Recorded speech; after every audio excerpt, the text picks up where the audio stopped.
Here are 8 Pokemon cards you should check out this May 2026. This month, I'm mostly sticking to modern cards with a trio of 3 cards that are kind of from the mid-era. So let's get into it. Okay, the card we're starting with is a card I actually picked up myself just recently, and it's this Sword and Shield era card, Dragonite V from Pokemon Go. And this one's kind of interesting because Pokemon Go, the set, is really not popular at all.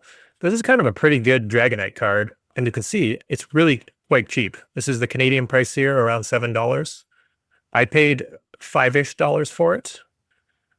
And you can see here, when I bought it, the seller actually threw in a couple other cards, and I was very surprised. So a lot of times sellers, including myself, throw in little goodies, just cheap commons, uncommons, and rares. This person threw in some plasma, or some black and white era plasma cards. And 3 of these were cards I did not have yet. And like I said, I spent $5 on this Dragonite, and the total value of these 4 cards extra is more than $5, which was kind of crazy. So super generous seller. Super happy about that. But back to the Dragonite.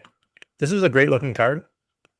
And most of the time, the Pokemon Go set is kind of crappy because, it has the Pokemon Go logo on some of these cards. And luckily for us, this Dragonite does not have that. For $7 is just a great looking Dragonite. He's in this Kung Fu stance. I have a soft spot for the V cards with the black border. I like them more than the silver cards a lot of the time. And, kind of a pastel-y look in the artwork, I think just fits Dragonite really well here.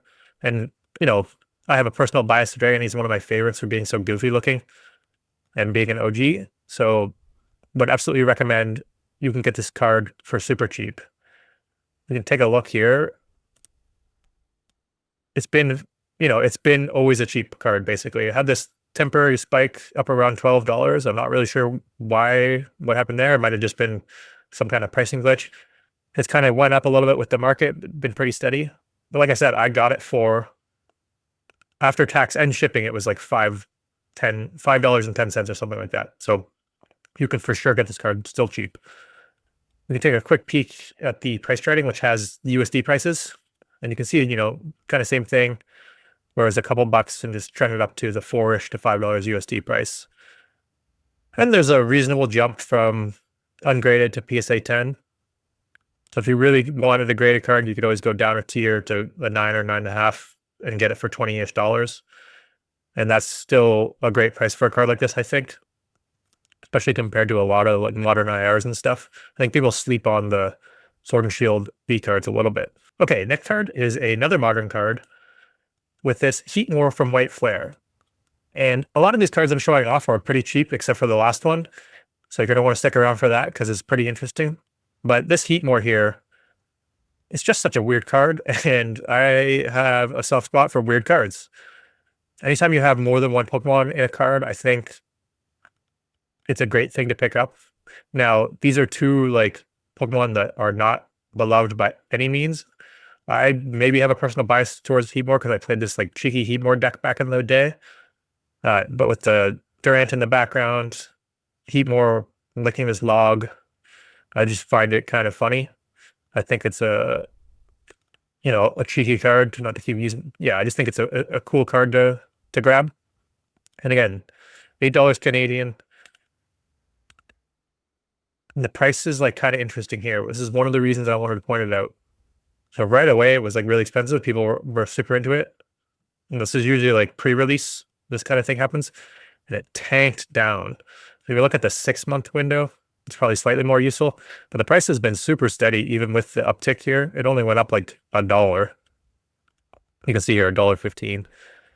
So, getting this card for $7 Canadian feels totally reasonable. I love picking up the $5-ish IRs like this and just building out a collection. You can get so many good V cards and IR cards for under $10, and you don't need to spend $1,000 on Umbreon, or thousands of dollars at this point on an Umbreon. You could get hundreds of cards for that. We can take a quick look at the price charting again on this. You can see it's actually really showing how stable it's been around that $5 mark USD. Even the PSA 10, we saw the Dragonite took a bigger jump from ungraded to PSA 10. It's just not a Pokemon that people are super into. So it's not a good card to pick up for the sake of reselling by any means, but for just a cool little collection card. You know, I love the Dittos and the Doug Trio card and some of the stuff that's come out recently that are just weird and cheeky. So it fits perfectly into my collection.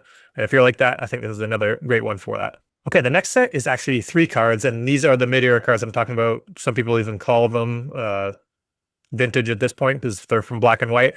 The cards I'm talking about is this Squirtle to Blastoise line from Plasma Blast. I kind of just mentioned the plasma things because I got some cards with Dragonite, and it reminded me to look through here.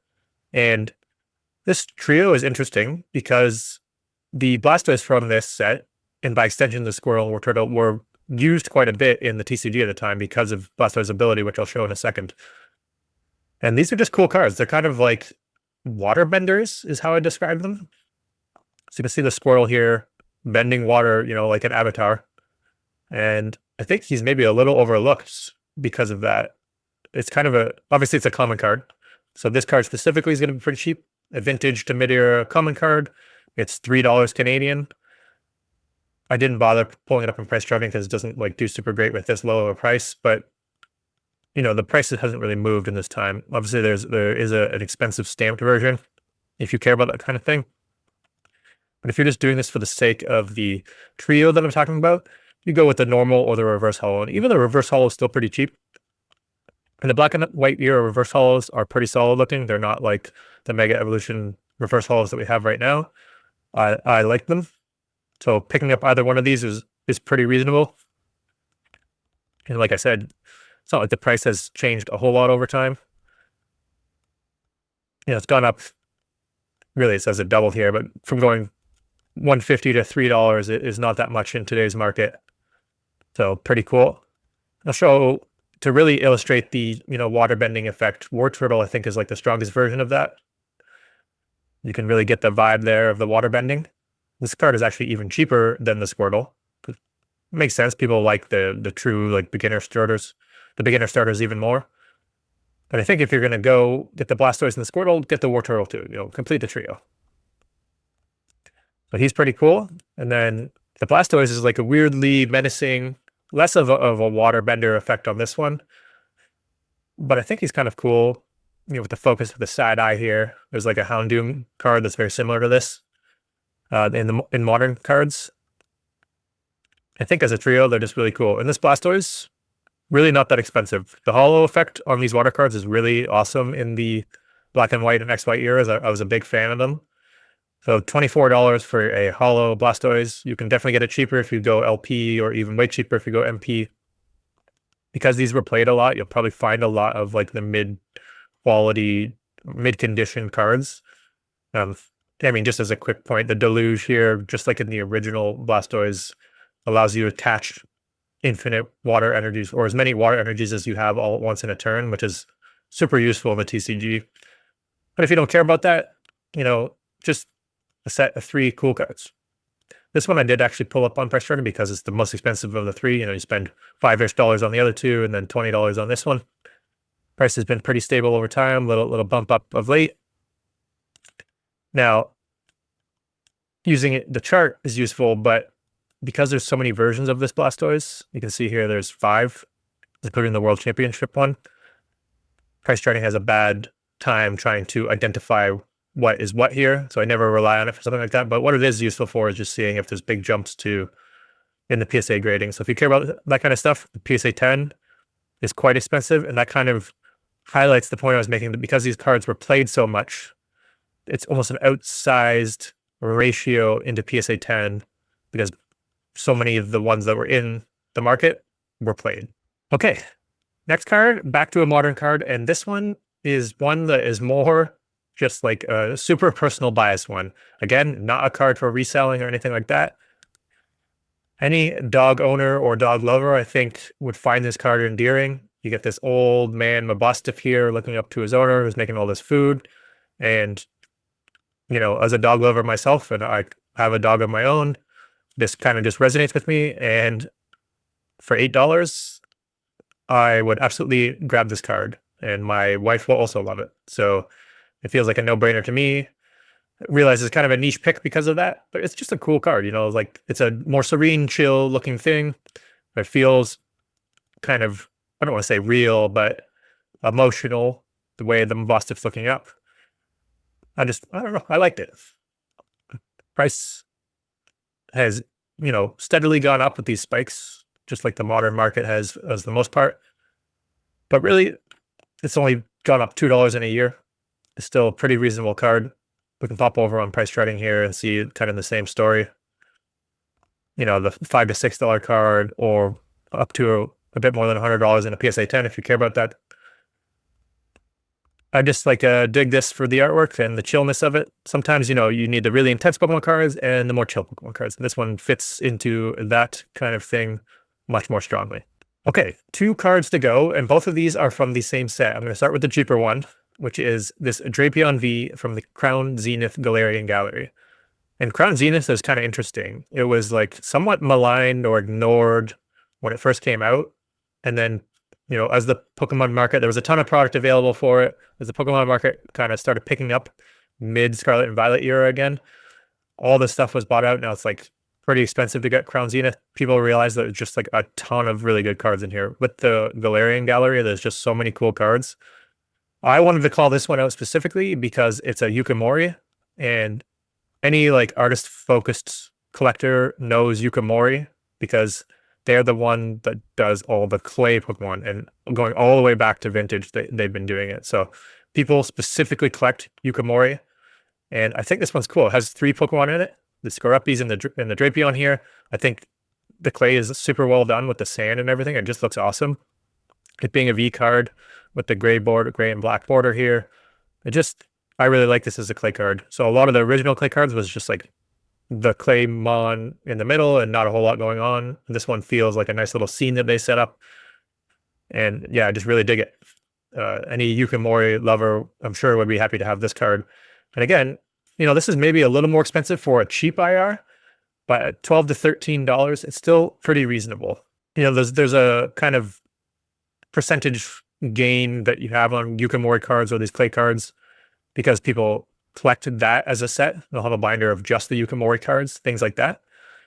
You can see it's gone up pretty steadily, especially with this rise. Basically, the whole year it's been going up more than doubled in that time. And that, feels fairly reasonable for what the market is. You can see the same kind of thing here. It actually started higher a couple of years ago, went down with the market, and is now rising back up to $9 USD or $67 for the PSA 10. You can see, we had a bunch of $5 cards that were over $100 for PSA 10. Because this is such a modern card, it was the very last set in Sword and Shield, so it's still pretty recent. What was the actual date on this? 2023? Yeah. The beginning of 2023, so it's only a couple years old. So a lot of the cards are in really good condition, and grading has picked up a lot since back in my collecting heyday in the mid eras and vintage eras, where it was really a super niche thing. It's pretty common now. So lots of the Drapions, I'm sure, got graded. I myself am just going to get the raw ungraded, throw it in a binder or in one of my holders on the shelves that I'm going to be building shortly. Cool card, would absolutely recommend it. Okay, final card. And off the back of that Galarian Gallery Drapion, I want to actually point out the most expensive card in the Galarian Gallery, this Mewtwo VSTAR. Now, this card is really busy on first look, and on every look after that, it's just really busy. It depends, I think, for certain collectors, whether they're into that or not. I personally like it because it has it's a super intense battle scene. Multiple Pokemon in it with the Charizard there. The very nature of it having a Charizard in it is a huge height in price. And then Mewtwo is also quite a popular Pokemon, so you get 2 of the heavy hitters in there. Is there a Tangrowth in the background? There's probably some other stuff that I can't see. What is that, a Diglett down there? Just a ton going on in this card. And very action-oriented. I don't normally like pointing out cards this expensive. This is probably the most expensive card that I've shown on the What to Buy series. And I'm not saying to go out and buy this right now, but I found the pricing of this very intriguing. So obviously, most expensive card of the set. It's kind of a pretty heavy hitter. There's a good chance that it's kind of a tier 2 card. So not like the Umbreon or the Lovebirds tier, or the vintage Shining Charizard or anything like that. but the tier below it, where these cards won't really drop too much, was my original expectation and why I pulled it up. But the pricing is kind of interesting here. It hit an all-time peak of $410-ish recently, but in the last little bit, it started to decline. And I really want to point this out because I think it's a good little market predictor card and something that you should really keep an eye on. So maybe don't go out and buy this right away. I don't think it's a terrible idea because it's an awesome card, and as long as the Pokemon market doesn't crash, I don't think this thing will go down in any meaningful amount. Like, it's not going to go back down to $200. What was it a year ago? 130. I bet that felt really expensive at the time, and it absolutely was. And now things are just crazy at $400-ish. But really, this is a sweet looking card. And if you're into these busy, intense battle scenes, then this is like going to be at the peak of that, like top 5 probably. So absolutely keep an eye on it and just kind of see what the pricing is doing over the next few weeks to a couple months. But I think now is the time to start watching it. It's at a peak, so you have to like work off of that peak going forward. So I'm going to keep an eye on this card, see if any deals pop up. Yeah, just a cool one to check out for sure. Okay, there you have it. The 8 cards that I think you should check out this May 2026. Hope you enjoyed those. I wanted to mix it up a little bit. I had a lot of vintage stuff in the last one, so I kept it more modern in this one. Let me know if you want me to keep spreading it out. I personally just love collecting all Pokemon with focus on vintage recently, but I do have a lot of modern cards as well, and a lot of mid-era especially. So I watch basically all Pokemon, and I'm more than happy to find and talk about cards wherever. So just definitely let me know what you prefer seeing in these videos. Thanks for watching. See you next time.